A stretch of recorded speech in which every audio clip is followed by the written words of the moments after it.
This is Balance of Power on Bloomberg Television and Radio. I'm David Weston. Well, that competitiveness bill is working its way through Congress. It's been a long time now, sometimes called, in part, the CHIPS Act, to try to deal with competitiveness on microchips with China.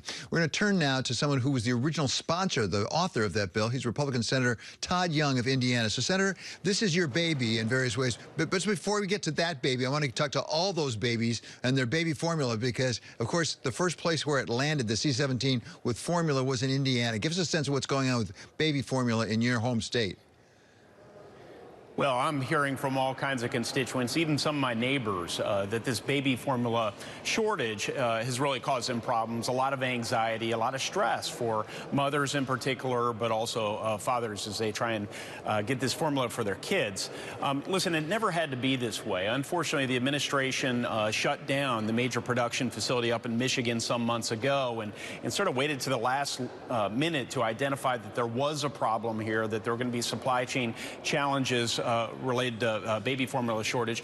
I do commend them for responding now in a bold way by flying that shipment into Indianapolis and also reducing some of the barriers to getting formula approved through the FDA. So those are positive steps, and I look forward to working with them moving forward. So let's come back now, if we could, to this competitiveness bill. The last version I think that I heard was U.S. Innovation and Competition Act. It's had several names.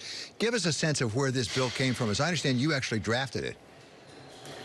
That's right. Senator Schumer and I both came to understand that each of us shares an animus towards the values of the Chinese Communist Party, and we think they're headed in completely the wrong direction, which is challenging our leadership in the world and our values and stealing our intellectual property. And we agreed on one of the ways that we have to, boldly lead to show the Chinese Communist Party that we're not going to put up with it anymore, and that is to invest in our people and cutting-edge 21st century national security innovation.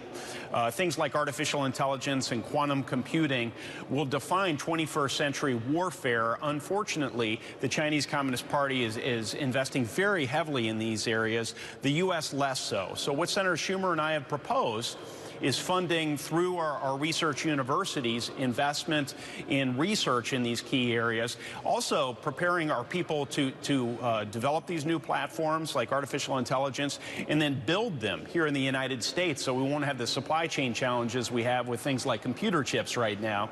So we can at once train our people for good paying jobs, invest in national security research, and prepare us to lead in the 21st century and make sure our values prevail and not those of the Chinese Communist Party. So, Senator, this is the point at which some of us who have not spent time up in the halls in Capitol Hill the way you have get a little perplexed, because we've had Republicans and Democrats on, a lot of your colleagues, and I haven't found one who's against this. They're all for it. So this is actually an example of something that's bipartisan. It seems to make good sense. Why hasn't it gotten done? Well, listen, I have to commend the Democratic leadership here in the Senate. I told Senator Schumer we're only going to work together on this if we make it a very transparent and inclusive process. And he has kept that promise for me. So we got buy-in from roughly 70 U.S. senators, bipartisan, and got a really big vote out of the Senate. And we hope to maintain that moving forward. Unfortunately, the administration and Democratic leadership got distracted along the way with something called Build Back Better.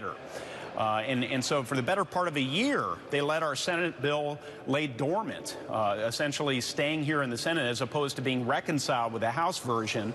Right now, we are in the negotiation process. The House has passed their bill. Unfortunately, it's kind of a partisan bill. We still have that Senate bill. We're in the process of negotiation. I think within the next couple of weeks, we're going to end up with the final compromise bill that will look a lot like the Senate bill. And then it'll be signed into law by the President of the United States. So I'm guardedly optimistic, but it's very important that for those who feel strongly that we need to get this done for the good of the country and to demonstrate that this place can still work and work in a bipartisan way when it has to, we need to press our senators and our members of Congress to get this thing done rather than focusing on election year politics. So, Senator, let me push you on guardedly optimistic and see if I can get you to confident, because as a practical matter, isn't there a deadline this summer of that summer recess? Given the fact we got midterm elections in the fall, you got to get it done by the middle of the summer. Are you confident you can get it done by the middle of the summer? Well, I know we can get it done as long as President Biden has the will to press Democrats to get this thing done. Republicans here in the U.S. Senate are on board. I think the Democrats in the Senate are on board. I think the real challenges will be in the House of Representatives, but all of that can be addressed if the president says, listen, we're going to make sure this thing remains bipartisan. We're going to make sure that this is a priority even during an election year. And I believe it will happen because, you know what, it has to happen. The Chinese Communist Party is not waiting. They continue to invest in outcompeting us. We know we have a better system. We have more talented people, creative people. If we invest in our people, if we invest in the research, we will win this race to develop the best 21st century national security technology in the world, and that'll keep us safe and secure. Chinese investment in this area has been going on for years now, and they have been gaining, at least in some respects, on the United States for years now. Assuming this bill were signed into law tomorrow, how long would it be before that really got reflected in the competitive race? You know, it takes a while for research to manifest itself with breakthroughs, but I think, you know, within the next couple of years, we'd start to hear about some of the breakthroughs that have occurred as a result of this 21st century investments. You'd also have a lot of workers across the heartland in places like Indiana who can sleep at ease knowing that the computer chips they put into automobiles to make our economy work will be made here in the United States of America, not in Taiwan or South Korea or communist China. So there are things that have to be done now so that within a couple of years we know that they're on track to ensure that our economic security is taken care of. I would add one more thing, that one of the reasons the Chinese are making advancements in technology is it's not just the fact that they're investing all kinds of money in research, it's also they're stealing our research.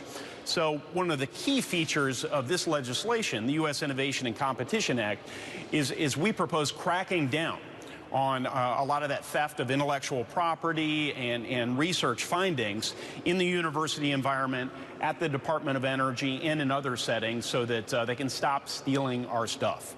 Okay, Senator, really appreciate you coming on with us today. That was very helpful. It's Senator Todd Young, Republican of Indiana.